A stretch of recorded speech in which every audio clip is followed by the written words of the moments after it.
Hi hello welcome to post 360. నేను మీ మురళి రాపల్లి. జగన్మోహన్ రెడ్డి గారి పేరు చెప్తేనే వణికిపోతున్నారు కూటమి నాయకులు అంటూ వైఎస్ఆర్సీపీ పార్టీ వాళ్ళు అంటూ ఉన్నారు. వీళ్ళు చేసే పనులు కూడా అంతే ఉన్నాయి. ముఖ్యంగా వైఎస్ఆర్సీపీ పార్టీ వాళ్ళు రెచ్చగొడితే డబుల్ ట్రిపుల్ గా రెచ్చిపోయే మనస్తత్వం కలిగిన వాళ్ళు. ఆ విషయం టీడీపీ వాళ్ళకి అర్థం కావట్లే. ప్రతిసారి వాళ్ళని పోక్ చేసి అంటే కెలికి కంపు చేస్తూ ఉన్నారు. జగన్మోహన్ రెడ్డి గారి పర్యటనల పైన ఆయన పరామర్శలపైన కంట్రోల్ చేద్దాం అనుకుంటూ ప్రతిసారి క్యాడర్ రెచ్చగొట్టి ఇంతెంతాయి అని అత్యధికంగా జనాభా వచ్చే విధంగా వాళ్ళే పబ్లిసిటీ క్రియేట్ చేస్తున్నారు. మా నాయకుడిని వెళ్ళొద్దంటావా, నువ్వు ఎవడెవరా అన్నట్టుగా వాళ్ళ మనస్థితి ఉంది. నిజం చెప్పాలంటే జగన్మోహన్ రెడ్డి గారు ఎవరిని రమ్మని పిలవడు. రాసి పెట్టుకోండి, జగన్మోహన్ రెడ్డి ఎవరిని రమ్మని పిలవడు. జగన్మోహన్ రెడ్డి వెంట వచ్చే వాళ్ళని వద్దని అన్నాడు. కానీ ఆయన ఎక్కడికి వెళ్తే అక్కడ జనాలు తండోపతండాలుగా వస్తుంటే కూటమికి మాత్రం కడుపు మండిపోతుంది. ఎందుకంటే చంద్రబాబు నాయుడు గారు అమలాపురం వెళ్ళినా, తునిలో వెళ్ళినా ఒక్కరంటే ఒక్కరు కూడా జనాలు లేరు. లోకేష్ గారు వెళ్ళినా జనాలు లేరు. పవన్ కళ్యాణ్ అయితే అసలు పట్టించుకోవడం మానేసి చాలా రోజులై.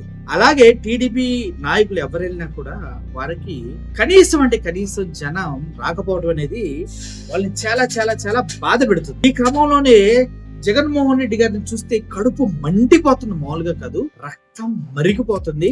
76 సంవత్సరాల వయసులో ఉన్నటువంటి చంద్రబాబు నాయుడు గారికి అంటంలో ఎటువంటి సందేహం లేదు. కానీ ఇక్కడ మనం గుర్తుంచుకోవాల్సింది ఏంటంటే, మొన్నటి వరకు సూపర్ 6 ఇస్తారు, జనం కొద్దిగా వాళ్ళ వైపు మారుతారు అనుకున్నారు.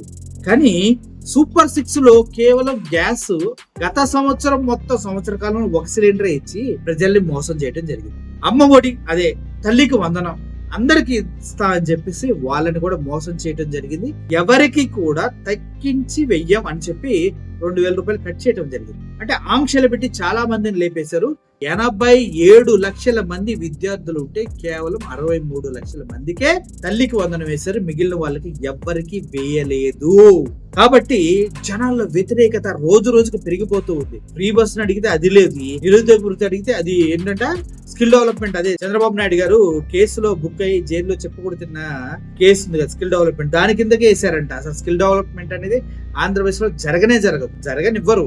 అదే స్కిల్ డెవలప్మెంట్ జరిగేటట్టయితే ఇంగ్లీష్ మీడియానే ప్రోత్సహించేవాళ్ళు కదా స్కూల్స్ లో. అవే ప్రోత్సహించకుండా ఇంకా స్కిల్ డెవలప్మెంట్ చేస్తారండి. సో ఈ క్రమంలో జగన్మోహన్ రెడ్డి గారు కాకాని గోవర్ధన్ గారిని అరెస్ట్ చేసి జైల్లో పెట్టిన విషయం మనందరికీ తెలుసు. గతంలో కాకాని గారిని కలవడానికి జగన్మోహన్ రెడ్డి గారు వెళ్లే టైంకి ఆయన్ని అక్కడి నుంచి వేరే దగ్గరికి మార్చడం జరిగింది. ఆ క్రమంలో జగన్మోహన్ రెడ్డి గారు ఇప్పుడు ఆగిపోవడం జరిగింది. మళ్ళీ ఇప్పుడు నెల్లూరు జైలుకే కాకాని గోవర్ధన్ రెడ్డి గారు రావడం జరిగింది.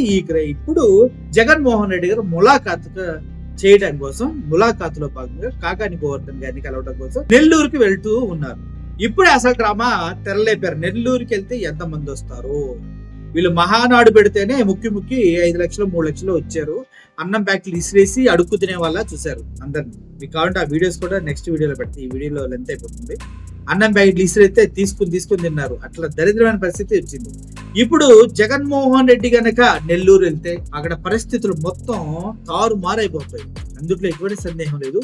ఎంత మంది జనం వస్తారనేది వీళ్ళ ఇమాజినేషన్ కూడా లేదు. మళ్ళీ కొత్తగా కొన్ని రూల్స్ పెట్టారు. ఏం పెట్టారు? 9 వెహికల్సే రావాలి. ఎవరైనా అంతకు మించి వస్తే ప్రతి 25 మందికి ఒక ఇన్ఛార్జ్ ఉండి వాళ్ళ పేర్లు రాసి మాకు ఇవ్వాలి. అంతకన్నా ఎక్కువ వెహికల్స్ వస్తే వాటి నెంబర్లు రాసి ఇవ్వాలి. ఎవడెత్తాడు ఎవరికి తెలుసు ఎంతమంది వస్తారు, ఎవడెవడొస్తాడో ఎక్కడి నుంచి వస్తాడో గెస్ కొట్టగలరా? జగన్మోహన్ రెడ్డి వచ్చేదా? ఎంత జనాలు ప్రవాహంలో వస్తారు.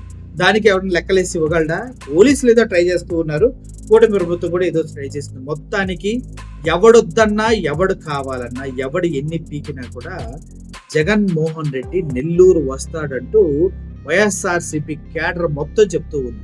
ఇదే పత్రికా సమావేశం పెట్టి 3వ తారీఖున జగన్మోహన్ రెడ్డి గారు గోవర్ధన్ రెడ్డి గారిని, మాజీ మంత్రివర్యులు, వైఎస్ఆర్ కాంగ్రెస్ పార్టీ జిల్లా అధ్యక్షులు వారిని కలుస్తారని చెప్పడం జరిగింది. చెప్పిన తర్వాత మేమందరం కూడా జగన్మోహన్ రెడ్డి గారి హెలీప్యాడ్కి సంబంధించి చాలా ప్రాంతాలు అన్వేషణ చేసాం. ఎందుకంటే హైవే ఉంది, అన్ని రకాలుగా 4-5 ప్రాంతాలు మేమందరం కూడా అన్వేషణ చేసిన తర్వాత ఎక్కువ కూడా ఇబ్బంది కలగకుండా జగన్మోహన్ రెడ్డి గారు వచ్చి గోవర్ధన్ రెడ్డి గారిని కలిసి వెళ్ళిపోయే కార్యక్రమం కూడా జరపాలని అందరం కూడా జిల్లాలో ఉన్న ప్రతి ఒక్కరూ కూడా చంద్రశేఖర్ రెడ్డి గారు కానీ విజయన్న గారు కానీ ఎంపీ గురువు కానీ మేరీ మురళని కానీ వీళ్ళందరం కూడా చూసాం. అయిన తర్వాత ఏదైతే దగ్గరగా ఉన్న ప్రాంతం కేవలం 2.5 కిలోమీటర్ సెంట్ అండ్ స్కూల్లో పూర్తిగా కూడా సెక్యూరిటీగా ఇబ్బంది లేకుండా కూడా ఎక్కడెక్కడ మనం పలానా కట్టుకోవాల్సిన అవసరం లేకుండా కూడా పూర్తిగా కూడా ఒక కాంపౌండ్ వాళ్ళు పూర్తిగా సెక్యూరిటీ ఉన్న ప్రాంతాన్ని గుర్తించడం జరిగింది. గుర్తించిన తర్వాత దానికి సంబంధించి ఏదైతే డాక్యుమెంటేషన్ కలెక్టర్ గారికి పెట్టాలి, ఎస్పీ గారికి పెట్టాలి అన్నీ కూడా పెట్టడం జరిగింది పర్మిషన్కి సంబంధించి. ఇంకా 3 రోజుల్లో జగన్మోహన్ రెడ్డి గారు రాబోతున్నారు. ఈ రోజుకి కూడా కలెక్టర్ గారిని అడిగినా ఎస్పీ గారిని అడిగినా సార్ ఇంకా అన్వేషణ 28వ తారీఖున పెడితే ఇంకా మా కింద డిఎస్పీ గారు కానీ ఆర్డీఓ గారు కానీ పరిశీలిస్తూ ఉన్నారు అనే పరిస్థితి ఈరోజు ఉంది. అసలు ఇంతకీ ఇస్తారా ఇవ్వరా, ఏదో కాలయాపన చేసి జగన్మోహన్ రెడ్డి గారి పర్యటనని ఆపాలా, పర్యటనని ఏ విధంగా అడ్డుకోవాలా అన్న కార్యక్రమం తప్ప ఈరోజు మేము ఒకటి అడుగుతా ఉన్నాం ఈ ప్రభుత్వాన్ని. జగన్మోహన్ రెడ్డి గారు దిగి కాకాని గోవర్ధన్ రెడ్డి గారిని చూసే కార్యక్రమంలో ఎందుకు ఇంత ప్రభుత్వం భయపడుతుందో నాకు తెలియగలగట్ల. జగన్మోహన్ రెడ్డి గారు బయటకు వస్తే ఈ మధ్య చూసాం, పొదిలి కానీ సత్తెనపల్లిలో హెలిప్యాడ్ అడ్డుకుంటే ఏ విధంగా జనాలు వచ్చారో చూసాం. ఇదే విధంగా బయటకు వస్తే మీ మీద ఉన్న వ్యతిరేకత కానీ మీ మీద ఉన్న ఏదైతే మీరు ప్రామిసెస్ చేసినవి అన్నీ కూడా ఈరోజు కూడా బయట జగన్మోహన్ రెడ్డి గారి మీద ఇంకా కూడా రెట్టింపు అభిమానంతో బయటకు వస్తున్నారు చూసి ఒక కుట్రతో ఈరోజు చేసే కార్యక్రమం చేస్తూ ఉన్నారు. ఈరోజు ఒక్కటే మేము అడుగుతూ ఉన్నాం, నిజంగా చెప్పాలి అంటే మేము పెట్టిన స్కూలు ఎక్కడ ట్రాఫిక్ ఇబ్బంది లేని ప్రాంతం, ఒక చెప్పాలంటే నెల్లూరు నగరానికి ఒక పక్కన్న ప్రాంతం. మేము పెట్టిన దానికి కాకుండా మేము ఒక దగ్గర పర్మిషన్ ఇస్తాం, 1 కిలోమీటర్ 1.5 కిలోమీటర్ పరిధిలో మేము పర్మిషన్ ఇస్తామని చెప్పి ఒక ప్రాంతాన్ని చూపించడం జరిగింది. దాన్ని ఏవియేషన్ అధికారులు కానీ అందరూ కూడా 3 పక్కల కరెంటు స్తంభాలు ఉన్నాయి, ఇక్కడ కరెక్ట్ కాదు, ఒక్కొక్కసారి ఇబ్బందికర పరిస్థితి ఉంటుంది. ఖచ్చితంగా మా నాయకుడిని మాజీ ముఖ్యమంత్రి వారిని ఒక ప్రాంతానికి దించేటప్పుడు ఖచ్చితంగా మా రిస్క్స్ మేము కూడా ఇబ్బంది లేకుండా చూడాలి. అట్లాంటి ఒక ప్రాంతాన్ని చూపించారు. ఈరోజు మేము ఒకటే అడుగుతున్నాం, కేవలం అది 1.5 కిలోమీటర్లో ఉంది, ఇబ్బందికరమైన ఇది ఉంది. మేము చూపించింది 2.5 కిలోమీటర్లో ఎక్కడ ట్రాఫిక్ అనేది ఇబ్బంది లేదు. ఎందుకంటే కొత్తూరు రామకోట నగర్ అంటే నెల్లూరు నగరానికి ఒక పక్క. వాస్తవం చెప్పాలంటే అక్కడ ట్రాఫిక్ ఉండదు, ఎటువంటి ఇబ్బంది ఉండదు. దేనికో 3 రోజుల నుంచి ఇంకా కూడా అడిగితే ఈరోజు పొద్దున చెప్తాం, మధ్యాహ్నం చెప్తాం, సాయంకాలం చెప్తాం, రేపు పొద్దున చెప్తాం. ఈ విధంగా ఎందుకు కాలయాపన చేస్తున్నారో తెలియని పరిస్థితులు. ఈరోజు కలెక్టర్ గారు ఉన్నారు, ఎస్పీ గారు ఉన్నారు. మీరేం చేయలేరన్న సంగతి మా అందరికీ కూడా తెలుసు. ఎందుకంటే మీకు ఆదేశాలు పైనుంచి రావాలి, ఆ పైన ఉన్న వాళ్ళకి ఇంకో దగ్గర నుంచి రావాలి. వాళ్ళు గ్రీన్ సిగ్నల్ మీ డీజీకి ఇస్తే, మీ డీజీ గారు ఐజీకి ఇస్తే, ఐజీ గారు ఎస్పీకి ఇవ్వాలి.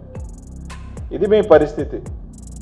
ఈరోజు ఒక్కటైతే చెప్తా ఉన్నాం, మీరు ఎంత అడ్డుకోవాలనంటే, మీరు ఎంత అడ్డు చేయాలనుకున్నా 3వ తారీఖున జగన్మోహన్ రెడ్డి గారు రావటం తథ్యం.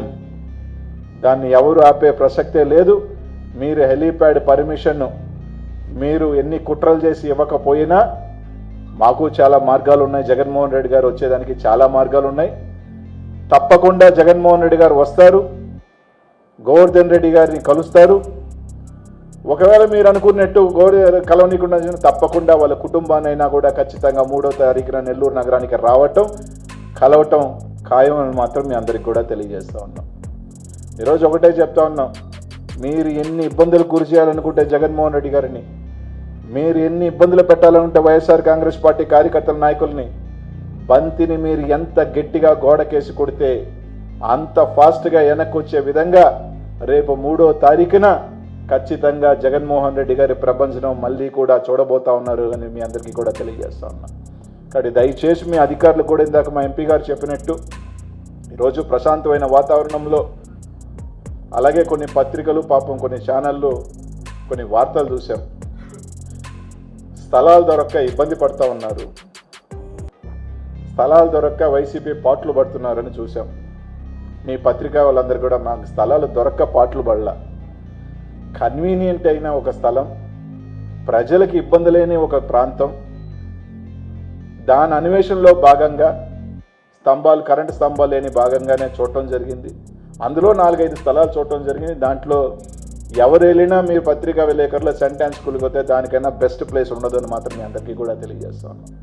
కొన్ని ఇబ్బందులు పెట్టారు, కొన్ని పెట్టినప్పటికీ కూడా మంచి హృదయంతో ఈరోజు చాలామంది జగన్మోహన్ రెడ్డి గారిని అభిమానించే వాళ్ళు చాలామంది ఉన్నారు, స్థలాలు ఇచ్చేదానికి చాలామంది ఉన్నారు, ప్రాంతం ఇచ్చేదానికి చాలామంది ఉన్నారు తప్ప వైఎస్ఆర్ కాంగ్రెస్ పార్టీకి అట్లాంటివి ఎటువంటి ఉండవని చెప్పి తెలియజేసుకుంటూ ఒకటి మాత్రం అధికారులకు తెలియజేస్తా ఉన్నాం, మీరు ఏ విధంగా కాలయాపన చేస్తే టైం డ్రాగ్ చేస్తే మాకేదో ఇదైపోద్దని. ఖచ్చితంగా జగన్మోహన్ రెడ్డి గారు 3వ తారీఖున నెల్లూరు రావటం ఖాయం.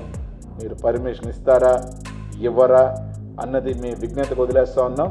తప్పకుండా ఆ రోజు మీకు తెలుస్తుంది జగన్మోహన్ రెడ్డి వచ్చిన తర్వాత నెల్లూరు జిల్లా ప్రజల్లో జగన్మోహన్ రెడ్డి గారి అభిమానం ఏముందో. కాకాని గోవర్ధన్ రెడ్డి గారిని చూడటం ఖాయం అని మాత్రం మీ అందరికీ కూడా తెలియజేస్తా ఉన్నాం. అనిల్ కుమార్ యాదవ్ చెప్పాడు, ఇక్కడ లోకల్లో ఉన్నటువంటి నాయకులంతా చెప్పారు, ఎవరైనా కూడా జగన్మోహన్ ని అడ్డుకునే శక్తి ఎవరికి లేదు. వన్స్ మొండోడు ఆయన డిసైడ్ అయ్యాడంటే హెలికాప్టర్ కోసం పర్మిషన్ అడిగితే చుట్టుపక్కల వాళ్ళందరినీ బెదిరిస్తున్నారంట. అందరి దగ్గర నుంచి సారీ సార్ చివరికి ఒక క్రిస్టియన్ RCM స్కూల్ దాంట్లో పర్మిషన్ ఇచ్చి కూడా స్కూల్నే లేపేస్తామని చెప్తే వచ్చినట్టు వాళ్ళు సార్ మేము ఇవ్వలేం బెదిరిస్తున్నారంటూ వాళ్ళు కూడా చెప్పడం జరిగింది. ఈ క్రమంలో అనిల్ యాదవ్ మాకు తెలిసి ఎవరిని ఎక్కడి నుంచి ఎలా తెచ్చుకోవాలో, ఎవరిని ఎలా కంట్రోల్ చేయాలో మాకు తెలుసు, జగన్మోహన్ రెడ్డి సార్ని ఎలా తెచ్చుకోవాలో కూడా మాకు తెలుసు. కాబట్టి జగన్మోహన్ రెడ్డి నెల్లూరు రావడాన్ని ఏ ఒక్కడో కూడా ఆపలేడు, వాడి తాత తరం కూడా కాదంటూ మాట్లాడటం జరిగింది. నిజంగానే ఎందుకు రాకూడదు? ఎందుకు హెలికాప్టర్ దిగనివ్వరు? పోలీసులు ఎందుకు ఆంక్షలు పెడతారు? ఎందుకు కూటమి ప్రభుత్వం కుళ్ళిసస్తూ ఉంది? అంటే అక్కడికి వెళ్ళిన తర్వాత మాటలు కూటమి కోసాలు కదిలిపోయేలాగా ఉండబోతున్నాయి కాబట్టి ఒక విషయం క్లియర్ గా చెప్తూ ఉన్నా, సునామీని కట్టడి చేద్దామని అన్ని దేశాలు ప్రయత్నిస్తాయి, కట్టడి చేయలేవు. అగ్ని పర్వతాన్ని అరచేతులతో ఆపాలని ట్రై చేయకూడదు. అలాగే జగన్మోహన్ రెడ్డి అనే వ్యక్తిని ఇలా కంట్రోల్ చేయాలని ట్రై చేయకూడదు. ఎందుకంటే ఒక దావాలం లాగా ప్రజలే ఆయన పక్క నుండి నడిపిస్తూ ఉంటారు. గతంలో కూడా ఎన్నో సెక్యూరిటీ ఆంక్షలు పెట్టి ఒక వ్యక్తి చనిపోవడానికి కూడా కూటమి ప్రభుత్వమే కారణమైంది. ఎందుకంటే పూర్తి స్థాయిలో ఆయనకి సెక్యూరిటీ ఇవ్వలేదని అపవాదం కూడా ఇప్పుడు మోస్తూ.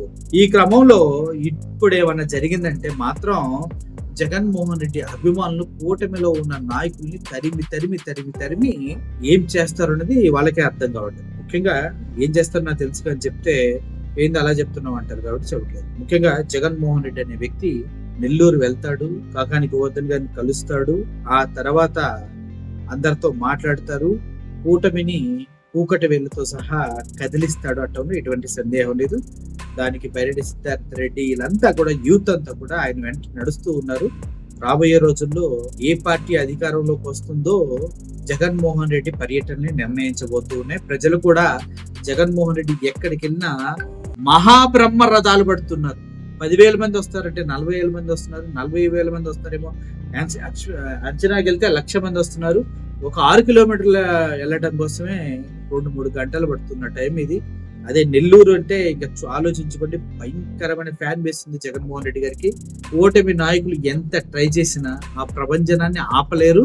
మళ్ళీ ఏడుపు మొత్తుకోళ్లే ఉంటాయి. ఈ కూటమి ఇంకా చాలా కుట్రలు చేసే అవకాశం ఉందంటూ వైఎస్ఆర్సీపీ నాయకులు అంటున్నారు. గతంలో కూడా రాళ్లు రువ్వించారు, చెప్పులు విసిరేయించారు, ఎన్నెన్నో చేశారు. ఈసారి కూడా అటువంటి జరిగే అవకాశం ఉందని చెప్తున్నారు. ముఖ్యంగా ఒక విషయం అయితే నేను క్లియర్ గా చెప్పాలి, జగన్మోహన్ రెడ్డి అభిమానులు ఎవరున్నా కూడా ఆయన వెహికల్ మీద నుంచి చెయ్యి ఊపితే చెయ్యి ఊపండి, దగ్గరకు వస్తే తగిలితే టచ్ చేయండి, అంతేగాని చేతులు పట్టుకొని లాగటాలు ఆయన మీద పడతాలు చేయకండి. క్రమశిక్షణగా ఉండండి. తద్వారా చాలా మంది ప్రాణాలు మనం కాపాడొచ్చు. ఓకే, అర్థమైంది కదా? సో జగన్మోహన్ రెడ్డి గారిని ఆపే ప్రయత్నంలో కూటమి ప్రభుత్వం ఎవడేమనుకున్నా జగన్మోహన్ రెడ్డిని ఎవడు ఆపలేడరా, మేము ఉన్నామని చెప్పే ఆయన పవర్ఫుల్ క్యాడర్. చూద్దాం రేపు ఏమవుతుందో. Thank you for watching this video. Murali signing off. Thank you so much.